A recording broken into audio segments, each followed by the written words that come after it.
Армысыздар, қазақ елі. Бүгін мен аяқ астынан бір эфир жасап отырмын. Мен өзі білесіздер, біраз ютубтан жаңағы бес ауылдың жері туралы біраз мәселе көтергем. Ол жерде бес ауылдың жерін жаңағы Молдашев деген басында жазып алған мен. Қазір ұмытып қалдым. Молдашев Рамут деген фирманың бастығы.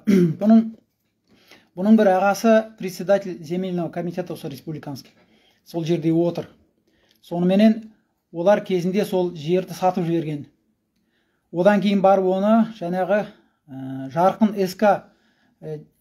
СК-ға сатады бұл жерді. Ол жердің бастығы Мажит Сабиров. Енді жоғарғы сот бұл жерде жаңағы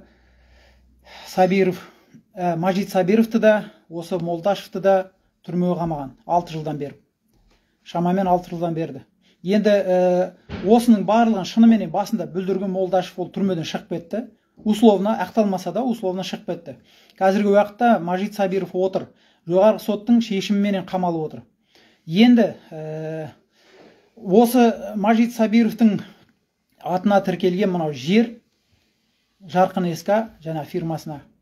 Ол фирманың жаңағыдай кезінде адамдардың барлығы келісіп, ол жерден қой бағарып жапар дегенге жаңағыдай басқарушы қойып тағайындап, осы бес ауыл енді тұрған бәлен жыл тұрып өспей ештеңе егілмей жаңағыдай тұрып қалған жерге ауыл өздерінің күшіменен ақшаларын салып егін егіп жатыр.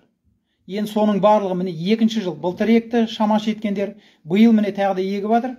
Енді соттың шешімі бар. Барлығын жеңіп тұрса да мінекей биыл мынау сол Мажит Сабировтың әйелі, біреулер әйелі дейді, ол өз документ бойынша бұл жерде жай ғана серіктесі болып тұр. Мен түсінгенім. Бұлар тура әйелі деп құжат бойынша олай емес ау деймін. Меруерт Қожағалиева. Енді сол мынау тыныш отырған елдің берекесін алып ауылға күзетсіз жалдап апарып, ауылдың өзі еккен егіндерін күзетшілерге жаңағыдай жалдап соны тоқтаттырып жатыр, алып қоймақшы. Бүгін бес ауылдың халқы жиналып жаңағы неге барды? Жаңағы акиматқа. Енді бұл жерде былай. Мен енді сөздің шыны келсе әзер сөйлеп отырмын. Қаным басыма шауып отыр сөздің шыны. Бұл беспредел да мұ? Таза бір басыну мұна тұрған. Ауылдың қарапайым халқын кәдімгі бір қандауыз қарақшы қылып көрсетіп, мынау Медет Арыстан бар ғой, білесіздер, белсенді отырған осы Фейсбукта. Міне сол сойылын соғып отыр, сол жаңағы алаяқтардың, ауылдың жерін сатып жіберген алаяқтардың сойылын соғып, солардың мен ана жақта түрмеде отырған кезде ауылыма барып эфир түсіріп сотқа қатысып, бұл кәдімгі біздің ауылды қаралап жүрген екен. Мен оны осы уақытқа дейін білмеппін, мән бермеген оған. Енді мінекей, мен жаңа оған хабарластым, айттым, Медет, сен не істеп жүрсің? Сен бүкіл ауылдың адамдарына қарсы шығып жүрсің десем, маған ал анау видеоңды десем, алмаймын дейді ол видеоны. Бұл жерде салынған нәрсе алынбайды деп күледі анау. Сонда бұл алаяқ болып тұрған мына Медет Арыстанов. Халықты әдемі сөзімен алдап жүрген. Мына жерде соттың шешімі бар, кәдімгі жоғарғы соттың шешімі бар. Жер кәдімгі халықтікі. Енді сол жерді халықты алаяқ қылып көрсетіп, жаңағы Мажит Сабировты бейкүнә сондай қарапайым кәсіпкер қылып, шын мәнінде жерді олар құжатқа қол қойдырып, ауылдың алдап барып жерді сатып жіберген бұл жерде. Барлық былықпайды. Соттар енді осының бәрін көріп тұрып, мына қаншама халық бәле миллиондап ақша жинап, адвокаттар жалдап, соттасып жүр міне 2019 жылдан бері ағай. Өздеріңіз қараңыздаршы, соттың шешімі шықты. Міне сонда да әлі де сол соттың шешіміне қарсы шығып, мінекей ауылға жаңа қарақшыларын апарып отыр. Заңға қайшы іс-әрекет жасап отыр. Мынау енді басыну ғой, мынау не сұмдық. Бүгін бес ауылдың адамдары осы Солтүстік Қазақстан облысы Айыртау ауданына барып, әкіммен кездесті. Ол жерде әкім болған, прокурор келген, ровдың бастығы келген. Олар кәдімгі кім бидайды екті, егінді екті, солар алу керек. Енді сонда оларды ақымақ қылып тұр ғой, оларды да. Мынау не заңсыздық, мынау не сұмдық мынау.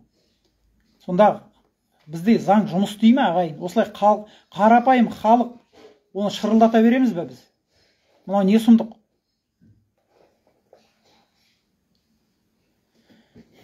Мен мынау Медет Арыстаннан оны күткен жоқпын. Бұл жерде мінекей Фейсбукта отырған талай алаяқтар бар, алаяқтар. Мынау Медет Арыстан да таза алаяқ болып шықты. Кезінде біз сотталып кеткенде басында бұған келген. Сонда бұл мен сотталғым келмейді деп. Кәдімгі билікпен келісімге келген бұлар. Сөйтіп бас тартып, түрмеге қамалмай аман қалған. Енді келіп осындай, мен ана жақта қамалып отырғанда, ол мысалы менің ауылымды келіп, менің арқамнан пышақ шоқты былай қарасаңыз. Менің ауылым, мен өз қамалмай тұрып қанша эфир жасадым. Қуаншалин марқұм, ол кісіге де мен өтініш жасап, ол кісі де эфир жасаған. Соның бәрін көріп тұрып, көз жеткізіп тұрып, мынадай нәрсе жасап отыр енді. Мен әлі де видеолар жасаймын ағайындар. Әлі де эфирға шығам, бұл мәселелерді әлі де ортаға салам. Жан-жаққа тарата отырыңыздар. Осындай бассыздық болып жатыр. Солтүстік Қазақстан облысы Айыртау ауданы 5 ауыл: Бірлестік, Қарағамыс, Егіндіағаш, Светлый, Дауқара ауылдары. Осы 5 ауылдың жеріне таласып, кәдімгідей қарақшыларды әкеліп, және күзетшілерді жалдап, сөйтіп кеп лаң салып жатыр ауылда. Мынау сұмдық мынау. Кәдімгі заң жұмыс істеп отқандай, осындай айдың күннің аманында, кәдімгі соттың шешімі бола тұра, осындай бассыздықтар жасап жатыр. Әлі де эфирға шығам, әлі де айтам, барлығын түсіндіріп. Мен қазір ақпарат менде аз, сол бар ақпараттарды мен сіздермен бүгін бөлісіп отырмын.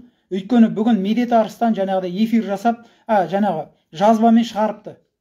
Ол жерде ауылдағы адамдардың бидай орып атқан, өзінің еккен бидайын орып отырған ауылдың адамдарын алаяқ қарақшы қылып көрсетіп, сондай құйқылжытып жаңағыдай небір сөздерді жазып, жаңа пост жариялапты Медет Арыстан. Соны көрдім мен. Мен эфирға тікелей шығып кеткен жоқпын. Медеттің өзіне хабарластым бірінші. Не айтып отырсың сен? Тоқтат мынауыңды деп. Сонда маған күледі ол. Дәлелің бар ма? Қандай мынау сөз? Өткенде ғана осыдан 2 ай бұрын ауылға да келіп кеткен мен бір жағдаймен.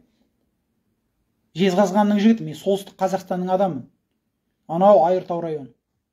Мен кіммен істес болып жүр, кімнің қасында жүр, бәрін білем. Және бұл бекерден бекер болып атқан жоқ, бұны да мен түсініп отырмын. Әттең осы алауыздық тудырмайын деп, осындай небір сөздерді, қитұрқыларды жасамайын деп, мен үндемеймін, көп нәрсені білемін, қандай адамдардың кім екенін біразын білемін.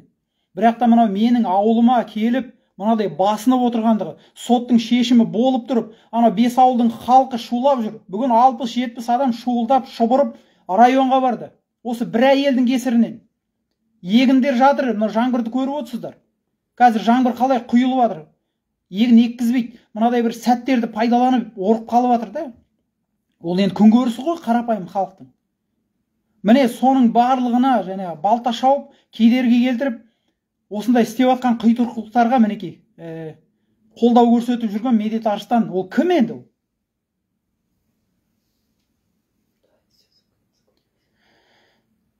Ағайын, осы әзірге мен тағы да ақпараттар жинаймын, мен тағы да шығарам эфир. Аман сау болыңыздар, таратыңыздар өтініш жан жаққа.